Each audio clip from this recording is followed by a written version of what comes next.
ஒரு சஃபரிங்லேருந்து தான் ஒரு ஆர்ட் ஃபார்ம் கிரியேட் பண்ண முடியும்னு நீங்கள் நம்புறீங்களா? இப்போ சார்லி சாப்ளின் படங்கள் பார்க்கும்போது உங்களுக்கு என்ன தோணுச்சு? அது அந்த பார்வையாளனை தன்னிலை உணர்தலுக்கு உட்படுத்துதா அப்படிங்கிறது மட்டும்தான் அது ஆர்ட் ஃபார்ம். அதை நான் உறுதியாக நம்புகிறேன். ஏன்னா ஒரு மனுஷன், ஒரு ஹியூமன், அவன் இன்னொரு ஹியூமனால் உருவாக்கப்பட்டது தான் ஆர்ட் ஃபார்ம். இது இயற்கையால் உருவாக்கப்பட்டது கிடையாது ஆர்ட் ஃபார்ம். ஓகேவா? இயற்கை அது இயற்கை இருக்குது.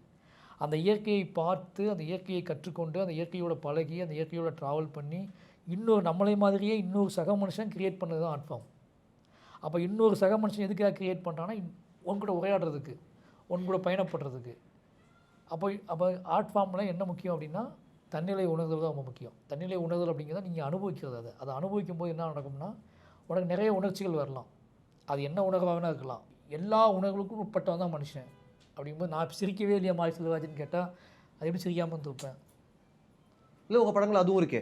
இப்போ வாழையினுடைய ஹியூமர் நான் ரொம்ப என்ஜாய் பண்ணேன். எது மேலோங்கி நிற்குது, எதன் மூலமாக இந்த வாழ்க்கையை கடத்த முடியும், எந்த உணர்வு நான் சூஸ் பண்ணுறேன், எந்த உணர்வை மையமாக வைத்து, மனிதனுடைய எந்த உணர்வை மையமாக வைத்து இந்த நோக்கத்தை நம்ம வந்து அடைய முடியும்னு பார்த்து நான் சூஸ் பண்ணிக்கிறேன். Call 9498010101 to avail 1 month free internet. KrishiNet, India's fastest customer support. Certified by Google, trusted by Indian Air Force, Greater Chennai Police and 20,000 families.